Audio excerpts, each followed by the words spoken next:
Hello नमस्कार दोस्तों, स्वागत है आपका आपके YouTube चैनल लर्न विद रजत में और मेरा नाम है रजत। दोस्तों आज मैं आपके सामने शेयर करने वाला हूं कि आखिर मैं खुद किन किताबों से पढ़ता हूं। जी हाँ दोस्तों, आज मैं अपनी किताबें आपको दिखाने वाला हूं कि आखिर जो मैं तैयारी करता हूं वो किन किताबों से करता हूं। अगर आपको ये वीडियो पसंद आए तो प्लीज़ वीडियो को लाइक ज़रूर कीजिएगा, चैनल को सब्सक्राइब कीजिएगा और दोस्तों के साथ शेयर ज़रूर कीजिएगा। और अगर आप ऐसे ही और वीडियोस देखना चाहते हैं, मतलब कि कौन से सब्जेक्ट की मैं कौन सी किताब पढ़ता हूँ, तो आप मुझे कमेंट बॉक्स में बताइएगा, तो मैं ऐसे ही सब्जेक्ट स्पेसिफिक किताबें आपके साथ शेयर करूँगा।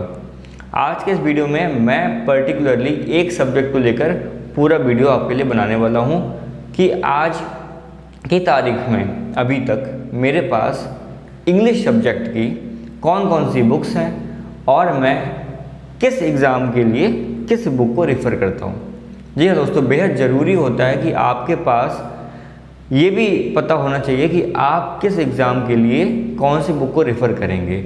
हर एग्ज़ाम का अपना अलग नेचर होता है, तो उस नेचर को समझते हुए हमें बुक का सिलेक्शन करना चाहिए। और ये वीडियो मैं क्यों बना रहा हूँ, एक्चुअली बात ये है कि अब क्या है, दिसंबर में एसएससी सीजीएल का एग्ज़ाम होना है और मैंने लास्ट ईयर एसएससी सीजीएल का एग्ज़ाम नहीं दिया था क्योंकि मुझे लग रहा था कि अब एसएससी जो है वो मेरे लेवल से कहीं ना कहीं बाहर होता नज़र आ रहा है, क्योंकि लगातार प्री क्वालिफाई होने के बाद मैं मेंस क्वालिफाई नहीं कर पा रहा था। लेकिन एक बार फिर से मेरा मन बन रहा है कि एक बार फिर से थोड़ी सी ताकत लगा के अच्छे से मेहनत करके इस बार का एसएससी सीजीएल दिया जाए। इस बार आपको पता है कि 20,000 के आसपास पोस्ट बताई जा रही हैं, तो मैं सोचता हूँ कि कम से कम एक बार पूरी ताकत के साथ इस एग्ज़ाम को भी दिया जाए। तो मैंने अपनी सारी पुरानी किताबें जो है वो निकाल दी हैं और आज मैं आपको इंग्लिश की बुक्स दिखाने वाला हूँ कि मेरे पास इंग्लिश की कौन सी बुक है। आइए शुरू करते हैं। सबसे पहले जो मेरे पास एक बुक है, आप देख सकते हैं, ये लूसेंट पब्लिकेशन की बुक है इंग्लिश ग्रामर की। ये किसकी है? By R K. Sharma. R K. Sharma की बुक है। ये बहुत पुरानी बुक है, मेरे पास 2016 के आसपास की इसकी प्रिंटिंग है। 2015-16 के आसपास की ये बुक है, ठीक है, बहुत पुरानी है। अब पता नहीं इसका नया वर्जन क्या आता है, तो आप बस इसको एक बार चेक कर लीजिए, देख लीजिए। इसके देखिए फीचर क्या है, इस बुक के फीचर क्या हैं और आपको ये बुक लेनी चाहिए या नहीं लेनी चाहिए, ये भी मैं आपको बताऊंगा। इस बुक का सबसे अच्छा फीचर जो मुझे लगता है, जितने भी स्टूडेंट को इंग्लिश से डर लगता है, जितने भी हिंदी मीडियम के स्टूडेंट्स हैं जिनको इंग्लिश पढ़ने में बहुत डर लगता है, ये उनके लिए बुक रामबाण है। क्यों? क्योंकि इसमें इंग्लिश जो है आपको हिंदी भाषा का प्रयोग करके सिखाई गई है। जैसे कोई भी टॉपिक ले लीजिए, यहाँ पे जैसे आर्टिकल ले लीजिए, जैसे कि एक्टिव पैसिव ले लीजिए, जैसे कि आप डायरेक्ट इनडायरेक्ट ले लीजिए, यहाँ पर जो भी रूल्स हैं इंग्लिश के आपको हिंदी में समझाए गए हैं। आइए इसको आपको इंडेक्स पहले दिखा देता हूँ कि इसका इंडेक्स क्या है। तो इंडेक्स ज़रा एक बार आप देखिएगा इसमें क्या क्या दे रखा है, एक बार बहुत ध्यान से देख लीजिएगा कि इंडेक्स में आपको क्या क्या दिया गया है। मैं बता भी देता हूँ, जैसे इसमें सेंटेंस है, काइंड ऑफ सेंटेंस है, वर्ब है, मॉडल्स है, ठीक है, कंजंक्शंस हैं, आर्टिकल्स हैं, पैसिव वॉइस हैं, डायरेक्ट इनडायरेक्ट हैं, सिंपल कंपाउंड, बहुत अच्छे, मतलब 29 इसमें टॉपिक्स हैं, 28-29 टॉपिक्स हैं। तो ये बुक उन लोगों के लिए रामबाण है जिन्हें इंग्लिश से बहुत डर लगता है, ठीक है, जो अभी हाल ही में शुरुआत करना चाहते हैं इंग्लिश पढ़ने की। तो आप इस बुक को बिल्कुल रेफ़र कर सकते हैं। ये लूसेंट पब्लिकेशन की बुक है। देखिए इसमें जैसे कि बात करते हैं एक्टिव पैसिव वॉइस की, थोड़ा सा आपको और इसमें आइडिया दे देते हैं। जैसे ये रहा वॉइस, है ना, इसमें आप देखेंगे क्या दे रखा है, पूरा इन्होंने पहले आपको अच्छे से समझाया है हिंदी में कि भाई एक्टिव वॉइस का मतलब क्या है, पैसिव वॉइस का मतलब क्या है, ऑब्जेक्ट क्या होता है, सब्जेक्ट क्या होता है, ठीक है। बेहद अच्छी तरीके से आपको देखो एग्जाम्पल्स दे रखे हैं और इस तरीके से टेबल में आपको एग्जाम्पल्स अलग से कलरफुल वे में दे रखे हैं ताकि आपको अलग से ही नज़र आए कि एग्जाम्पल्स हैं। फिर आपको क्या किया, देखिए एक एक करके दे रखा है, जैसे कि ये पैसिव वॉइस बनाना बताया है पास्ट इंडेफिनिट का। तो देखिए पास्ट इंडेफिनिट में अफर्मेटिव, नेगेटिव, कॉन्टिन्यूअस, ये सब आपको इंटरोगेटिव, सारे आपको पहले एग्जाम्पल बताए अच्छे से एग्जाम्पल बताए और देन उसकी जस्ट बात क्या है, आपको एक्सरसाइज दे दी। तो ये बेहद अच्छी बुक है सेल्फ स्टडी के पर्पज़ से। अगर आप एक बिगिनर हैं, मैंने खुद से एक्टिव पैसिव वॉइस और डायरेक्ट इनडायरेक्ट इसी बुक से सीखे हैं। इसके बाद मैंने फिर कहीं से भी कोई भी रेफ़र नहीं किया, बस मैं प्रैक्टिस करता रहा, क्योंकि मैं एसएससी की तैयारी कर रहा था तो उसमें आ जाते थे, और जो बुक्स थी मुझे वहाँ से समझ में नहीं आ रहा था, तब जाके मैंने ये बुक खरीदी थी और ये सच में बहुत ज़्यादा लाभकारी रही। तो अगर आप जैसे कि इसमें क्या दे रखे हैं, इसमें वोकैबुलरी का पोर्शन भी दे रखा है आपको। वोकैबुलरी का पोर्शन जैसे कि फ्रेजल वर्ब दे रखे हैं, तो देखिए उनको हिंदी में डिफाइन किया गया है। तो वोकैब के लिए भी स्टार्टिंग में जो आपको शब्दकोश आपको बढ़ाना होता है, फ्रेजल वर्ब है, ठीक है। और इसमें क्या है, इसमें साथ ही साथ क्या दे रखा है, प्रीपोजिशन है, क्वेश्चन टैग है, वॉइस है, मतलब ज़्यादा तो इसमें वोकैब का पोर्शन नहीं दे रखा है। वर्ड पावर मेड इजी करके एक अलग से कुछ लगभग 20 पन्नों में ये समझा रखा है। तो ज़्यादा वोकैब तो नहीं है, लेकिन ग्रामर के लिए बहुत अच्छी बुक है बिगिनर के लिए। तो अगर आप चाहें तो इसको रेफ़र कर सकते हैं। और किन स्टूडेंट को ये बुक लेनी चाहिए? वो स्टूडेंट जो किसी भी स्टेट एग्ज़ाम की तैयारी कर रहे हों और उसमें इंग्लिश पूछी जाती हो, तो डेफिनेटली आप इस बुक से पढ़ाई कीजिए। आपको बहुत ज़्यादा इधर उधर भटकने की ज़रूरत नहीं है। आपके सारे कॉन्सेप्ट ग्रामर के यहीं से क्लियर हो जाएंगे। इसमें बहुत ज़्यादा कॉन्सेप्ट्स हैं, ठीक है। तो आप इससे कर सकते हैं। जितने भी स्टेट एग्ज़ाम की, वनडे एग्ज़ाम की आप तैयारी कर रहे हैं, उनके लिए ये बुक काफ़ी है। मैं खुद ही जब भी यूपी का पीटी एग्ज़ाम जैसे होता है, तो मुझे एक बार इसको क्या करना होता है, गो थ्रू करना होता है, बस मैं उसको जाके एग्ज़ाम दे देता हूँ, बाकी इसमें कुछ नहीं करना है। तो आप इस बारे में, इस बुक के बारे में सोच सकते हैं। सेकंड बुक, इसका मतलब ये बेसिक टू मॉडरेट हो गई। अब हम बात करेंगे मॉडरेट टू एडवांस लेवल की। जो भी स्टूडेंट एसएससी की तैयारी कर रहे हैं, बैंक की तैयारी कर रहे हैं, है ना, एफकेट की तैयारी कर रहे हैं, सीडीएस की तैयारी कर रहे हैं, एनडीए की तैयारी कर रहे हैं, ये बुक उन लोगों के लिए है। आप सभी लोग जानते होंगे इस बुक को। ये है अरिहंत पब्लिकेशन की objective English by S P Bakshi, ठीक है।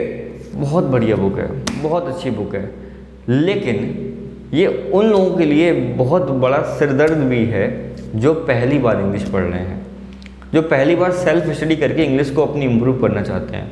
ये बुक उनके लिए उतनी अच्छी स्टार्टिंग में नहीं होती है, क्योंकि ये बुक टोटली इंग्लिश में है, इंग्लिश की बुक टोटल इंग्लिश में।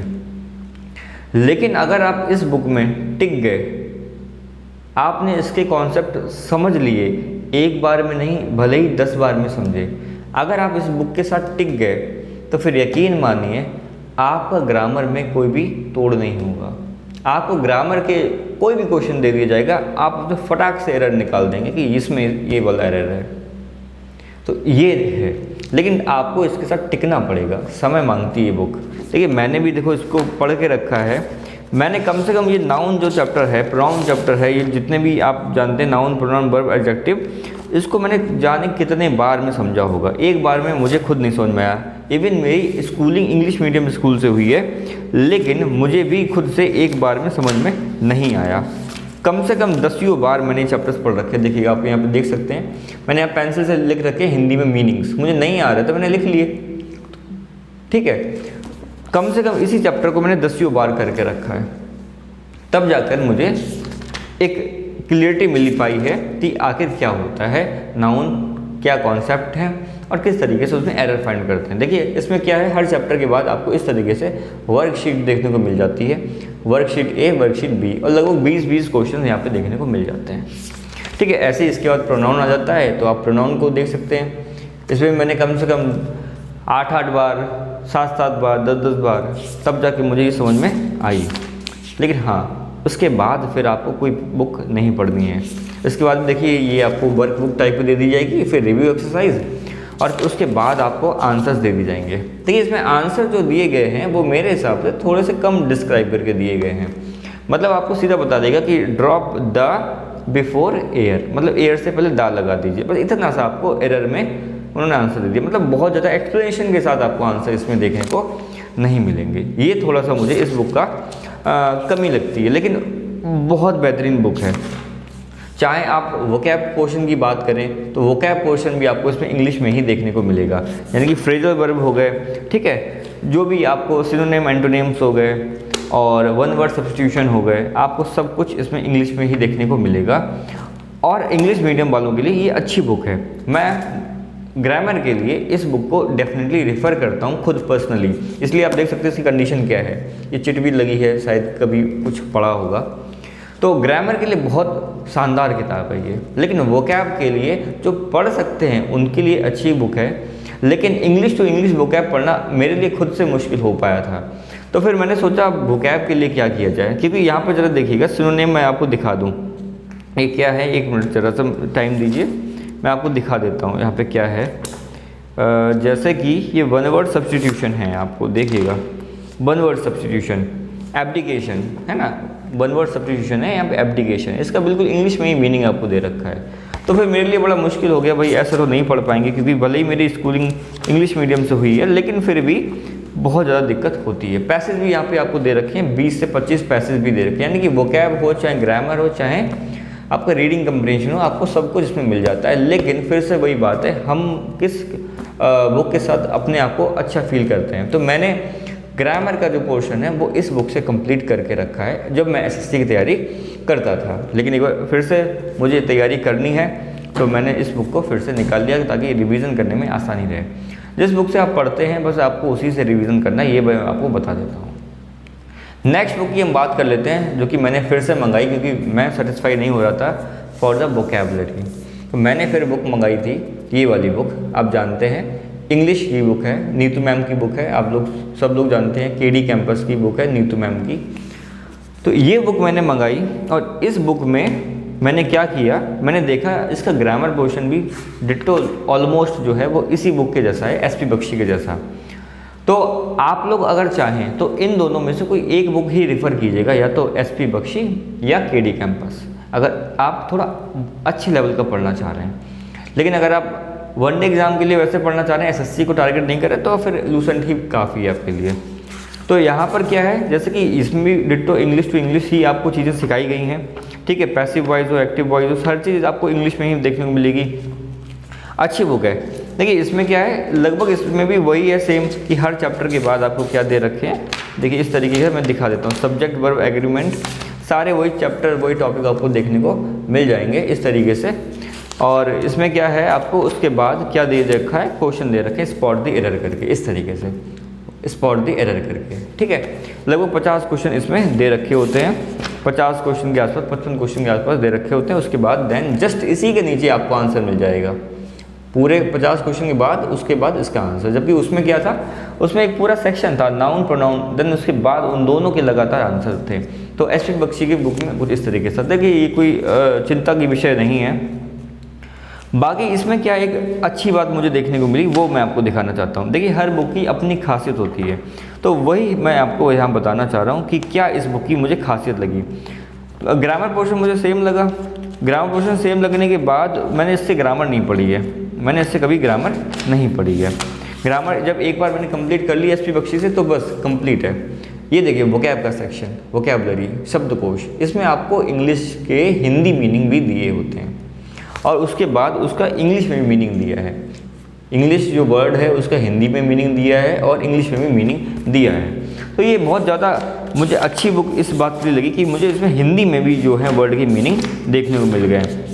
ऐसे सिनोनिम तो खैर पूरा इंग्लिश में ही है, लेकिन इसके बाद जो है ये देखिए वन वर्ड सब्स्टिट्यूशन, आप देख सकते हैं, ये देखिए वन वर्ड सब्स्टिट्यूशन, इसमें क्या है एक बार यहाँ पे देखिएगा, ठीक है। तो ये देखिए वन वर्ड सब्स्टिट्यूशन है, उसका हिंदी मीनिंग दिया है और उसके बाद उसका पूरा माफ़ कीजिएगा, उसका पूरा यहाँ पे सब कुछ दे रखा है, ठीक है। तो मुझे ये बुक इसलिए अच्छी लगी क्योंकि उसमें मुझे हिंदी में चीज़ें देखने को मिल गई। ईडियम एंड फ्रेजेस, यहाँ भी आपको वही चीज़ देखने को मिल रही है, हिंदी में चीज़ें मिल जा रही। तो फिर मैंने जो वोकैब का सेक्शन था वो एसएससी के लिए इसी बुक से रेडी किया था, जितना मैंने कर पाया था। तो ये इस बुक की खासियत है कि अगर आप ये चाह रहे हैं कि आपका वोकैब का पोर्शन भी अच्छा हो जाए और आप ग्रामर का पोर्शन भी कर लें, तो आप बस केवल इसी बुक को ले लीजिएगा, एसपी बख्शी मत लीजिएगा, ठीक है। तो ये बुक मोर देन इनफ है, क्योंकि मैंने बताया कंटेंट दोनों का सेम है ग्रामर में। और उसके बाद जो वोकैब का मुझे दिक्कत आ रही थी वो मैंने फिर इससे किया था, ठीक है। लेकिन फिर भी वही बात है, अभी प्रैक्टिस जो है, अगर आप एसएससी की तैयारी कर रहे हैं तो प्रैक्टिस की बात है, वो वहाँ पर आपको क्वेश्चन की कमी नज़र हमेशा आएगी। आपको प्रीवियस ईयर क्वेश्चन नहीं यहाँ पे देखने को मिलेंगे, लेकिन आपको मालूम नहीं पड़ेगा कि ये प्रीवियस ईयर में आया था या नहीं, क्योंकि उसमें ऐसा लिखा कुछ नहीं है। तो उसके लिए अलग से प्रैक्टिस की बुक आपको लेनी पड़ेगी। इनका एक और वॉल्यूम 2 आता है जो कि मैंने कभी नहीं पढ़ा, क्योंकि मुझे कभी ज़रूरत ही नहीं पड़ी। वॉल्यूम 2 जब आप लीजिएगा तो वॉल्यूम 1 ही लीजिएगा, वॉल्यूम 2 मत लीजिएगा। देखिएगा ध्यान से, इस तरीके से ये दोनों हैं, वॉल्यूम 1 एंड वॉल्यूम 2, आपको केवल लेना है वॉल्यूम 1, ठीक है। वॉल्यूम 1 जो है वो मोर देन इनफ है आपके लिए। इसमें तो बस क्या है, प्रैक्टिस के लिए ये वॉल्यूम 2 है। वॉल्यूम 2 जो है वो प्रैक्टिस के लिए, लेकिन मुझे उतना कुछ खास अभी मतलब कभी मैंने इसको ट्राई नहीं किया तो मुझे अभी इसमें कुछ ज़्यादा इंटरेस्ट आया नहीं, क्योंकि प्रैक्टिस हम उसी बुक से करना पसंद करते हैं जिसमें प्रीवियस ईयर के क्वेश्चन इन्वॉल्व होते हैं।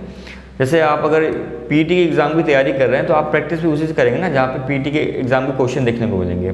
तो यहाँ पे है ज़रूर क्वेश्चन एसएससी के, लेकिन वहाँ पे लिखा नहीं होता तो इसलिए मालूम नहीं पड़ता है। तो इसके लिए अलग से बुक आती हैं, तो अलग से बुक परचेज की जाती हैं प्रैक्टिस पर्पज़ की। लेकिन आपको अपने कॉन्सेप्ट बनाने के लिए ये बुक सबसे बेहतर है मार्केट में आज भी, और आज के मुझे लग रहा है कि 10 साल बाद भी ये बुक का कोई तोड़ नहीं होने वाला है। उम्मीद है आज का वीडियो आपको पसंद आया होगा, और अगर आपको ये बुक्स लेनी है तो आप अमेजन पे जाकर सर्च कर लीजिएगा, ये सारी बुक्स मिल जाएंगी फ्लिपकार्ट पे, ठीक है। अगर आपको ऐसी और वीडियोस देखते हैं तो प्लीज़ चैनल को सब्सक्राइब कीजिएगा, वीडियो को लाइक कीजिएगा, और कमेंट बॉक्स में जरूर बताइएगा कि आपकी तैयारी कैसी चल रही है और आपके पास इंग्लिश की कौन सी बुक है जिनको आप प्रेफर करते हैं। चलिए फिर मिलते हैं किसी अगले वीडियो में, तब तक के लिए थैंक यू सो मच।